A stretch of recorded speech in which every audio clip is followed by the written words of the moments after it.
So I reviewed 3 different Baoer pens on this channel before. I've reviewed the Baoer 388, the Parker Sonnet knockoff, and the 801, the Vector knockoff, and I've also reviewed it with the Fude nib. And the general impression that I got from these Baoer pens is Baoer is a pretty cool Chinese fountain pen manufacturer. They make really high quality fountain pens that are pretty much indestructible. Both these pens are metal body fountain pens and they can take a really good beating. The only issue with them is they haven't mastered nibs just yet. Their nibs aren't scratchy, they're just sort of boring to use, they are hard as nails, and I don't really use them all that often. So that was the expectation that I had when I bought this. This is the Baoer 80, no, this is the Baoer 79, and god, these number systems really don't get easier, even though that I've been reviewing these for quite a long time. This is the Baoer 79, and it's not a new Baoer fountain pen, it's actually been around for quite a long time. I just never got around to actually reviewing it until now. So, going in with these expectations, the first thing that I noticed when I got this pen was the weight. This is a very heavy fountain pen. It's about 29 grams capped, and that means that this pen is obviously a full metal body fountain pen. And these metal body fountain pens are really solid. For $3.40, which is what I paid for my fountain pen, these are probably going to be the most robust and strongest fountain pens that you're going to get for the price. These are much better than any plastic fountain pens, and they are just very durable. This one here is coated in, I think it's some sort of powder coating that they have etched a pattern onto using a laser, and this is done to a really high standard. There's no defects on the outside of this fountain pen, and the powder coating is actually really scratch resistant. I'm actually super happy because I've used this for about 2 months now and there is pretty much no scratching on the body of this fountain pen. The next thing you'll notice is clearly this pen is designed off the Montblanc Starwalker. Everything has been lifted from it some way or another because this design pattern is available on some Montblanc Starwalker pens. The bulged out cap is very clearly a Montblanc Starwalker, and of course the resin bubble at the top is from a Montblanc Starwalker. And you can all have your opinion on whether or not you agree with buying fountain pens that are based off other well-known fountain pens. I clearly don't have too much of an issue with it, but to the untrained eye, this can clearly pass for a Montblanc Starwalker from some distance away. And the good thing about this fountain pen is I don't mind the aesthetics. The Montblanc Starwalker is not my favourite Montblanc, but this fountain pen looks a lot better than most cheap Chinese fountain pens are going to look like. Obviously, it's not a 100% copy of the Montblanc Starwalker. There are certainly a few differences. One of them is going to be, there's no writing at the top of the cap band. There's a different grip, it's concave. The nib design isn't even close to resembling a Montblanc Starwalker, and there is no floating Montblanc peak in the resin top. So next, let's talk about the specs and ergonomics of the pen. So capped, this pen is going to be 139mm long, uncapped is 124mm long, and posted it's about 150mm long. And in terms of the weight, this is a very heavy pen that I said in the beginning of the video. So capped, it's 29 grams, and uncapped, it's 19 grams. So this is a very heavy cap at about 10 grams. So in terms of the length, even though that this pen is, you know, not the longest pen in the world, it is a very nice length to write with capped and uncapped. I like to write with this pen uncapped, but capping this pen and posting it is really nice to work with as well. The only thing that's really going to dictate whether or not you're going to cap it or uncap it is, or post it really, is if you like a back heavy pen or a pen that's just sort of weighted in the middle. Because when you do post this pen, and this pen does post really securely because the cap does screw onto threads that are located at the end of the pen, so it posts really securely, but when you do post it, it is going to be pretty back heavy. One thing that I will point out is, unfortunately, the clip doesn't align correctly with the nib of the pen, which is a little bit frustrating, but can't have everything in life. Another thing that I'll point out about this pen is This pen is not particularly comfortable to write with. It is a really nice weight and I like that, but unfortunately the grip of the fountain pen is uncomfortable to use. I don't like writing with this fountain pen for more than 10 to 15 minutes. The first issue that they have is this concave sort of grip, and I like that. I don't mind it whatsoever, but the length of the grip is really small and it's not big enough for you to actually put all your fingers on it. So you're going to be resting your fingers on the concave grip and this step up, and it's a really sharp step up and a very, very noticeable step up, and it's just not very comfortable to write with for more than 15 minutes or so. The metal is also a little bit slippery, but wiping it every 10-15 minutes should solve that. But that's just my experience with the ergonomics of the fountain pen, but it is such a shame that this one little ergonomic issue brings down the rest of the fountain pen and the writing experience. And while I'm also criticizing this fountain pen, I'll also say that even though that the body of this fountain pen is really well constructed, the clip and the materials used in the clip feel really cheap.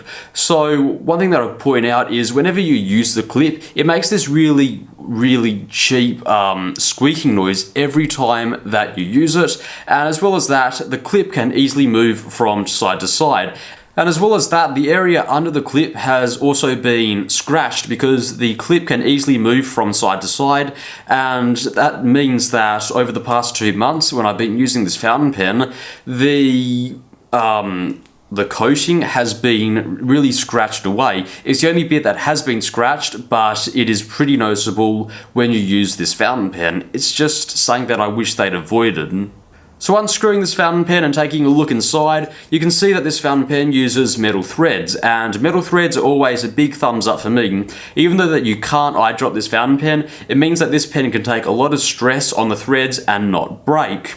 And as well as that, you can see this pen comes with a Baoer cartridge. It takes about 0.8 to a mil of ink, and it's free. And while they aren't the best made converters, I've never had one fail on me, and they get the big thumbs up from me. So let's talk about the nib of the fountain pen, and this fountain pen uses the Baoer No. 5 size nib, and this one is customized with Baoer's logo and their patterns on it, and it uses the same No. 5 nib that we found in the Parker Sonnet knockoff, and for that nib I found it alright. I didn't fall in love with it, but there was nothing wrong with it. It was a smooth nib, it was nice to use, and it's pretty much the exact same story with this nib. This one here is a fine point, and it has a pretty large amount of tipping on it. And because there's so much tipping on it, it's pretty much guaranteed that it should be at least smooth. And this one has no trouble whatsoever. It's very smooth and it's very nice to use. The line thickness is about the same as a European fine. It's not hairline fine like a lot of Chinese fountain pens have been coming out with recently, but it is fairly nice to use. I can use this pen for quite a long time. It's just boring to use. There's no flex in the nib, which means that when you're doing everyday writing, it looks like you've just used a regular rollerball. While this pen is stiff, you can squeeze a little bit of flex from it. If you push down really hard, you can squeeze some flex from it, but the nib's not really designed to have the pen flex all the time, and it will start railroading. And as well as that, if you push it too far, and the limit of too far is a little bit in the grey area with this fountain pen, I've pushed my 388 too far once, and I did spring the nib, so the nib material isn't all that forgiving, so in general I don't try to flex this fountain pen. In terms of reverse writing is always nice with these Chinese fountain pens. And in terms of reliability, this pen is reliable. There's nothing wrong with the feed or anything, it's very reliable. The only criticism that I have with this fountain pen is it's just boring to use. I enjoy using fountain pens, and when I get a fountain pen like this, where it's just stiff the whole time you use it, I just don't particularly enjoy using it all that much. Alright then, welcome to the writing sample for the Baoer 79. That was not a good start there. It has the fine nib on it, and the ink that it's using is Montblanc Permanent Black. This is not the regular Montblanc Black. This is really cool black that I'll hopefully do a video on in the future. So this is Montblanc Permanent Black.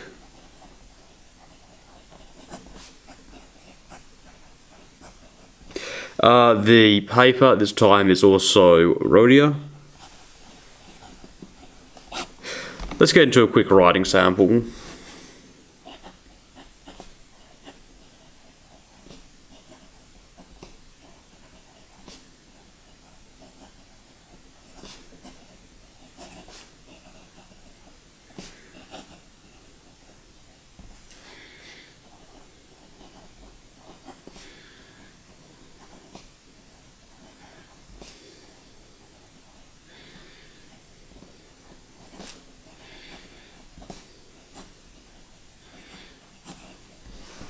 And there you go, lovely quick writing sample. I tried to do something different other than the quick brown fox, and quick Google search showed that this sentence here has every letter in the alphabet, which is pretty cool. And as you can see from there, there's no issue whatsoever. As you can see, very little flex, or no flex really, but apart from the little stuff up at the beginning, and I don't know why it did that, but no issues whatsoever. The ink flow was a little bit inconsistent. There is a little bit more ink here on the downstrokes and a little bit more than I would have thought, but in general, very nice to work with. Not much flex, so not much feedback from the nib. Let's have a look at that. So in terms of natural line variation, you don't really get all that much, and if you want to flex it, there's no pressure, and here I go building up the pressure. So you certainly can flex it, but under normal writing circumstances you're not going to get it. But if you do want to press ahead and try and get a bit of flair to your writing and slow down,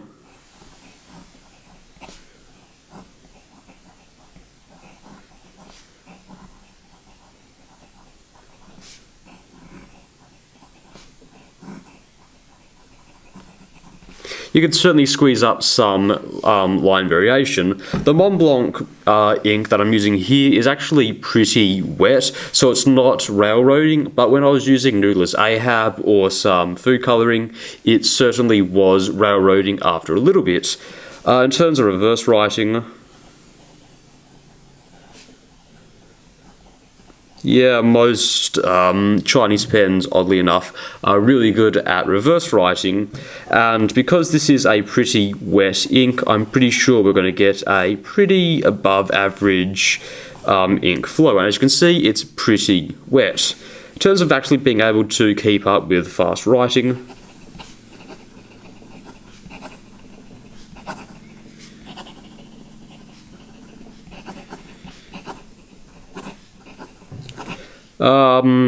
yeah, I think this was sort of a little bit of my fault as well, but I'm not exactly sure. But everything else was pretty good, just apart from this little bit right here. Anything else that I can say about this? One other thing that I will say is that I've only been writing for a few minutes now. I just did a little bit of a test beforehand, and even now already, it's starting to be a little bit uncomfortable to write with, so just keep that in mind. But if you do want to whip this out just for a quick signature, so just... and then you just want to put it away, something quick like an example signature like there, this pen can totally handle it. So in conclusion, what are my thoughts on this fountain pen? Well, I'm just a little bit disappointed with this fountain pen. As I said, it's just a little bit boring to use. This fountain pen is pretty much flawless. It writes the first time, every time. The pen's built like a tank. It is just so good. It's just writing with this pen for more than 5 to 10 minutes just isn't very comfortable, and as well as that, it just isn't very fun to write with. So in my honest opinion, if you do want a pen for about $3 and you do want to sign documents with it because it looks like a Montblanc, totally get this pen. But if you want a pen that's fun to write with, I'd honestly suggest just giving this pen a little bit of a skip. There's nothing amazing about this fountain pen, and save your money, get a different fountain pen. Maybe get a Wingsung 3008 or save up and get a pen BBS or something like that. Thank you very much for watching.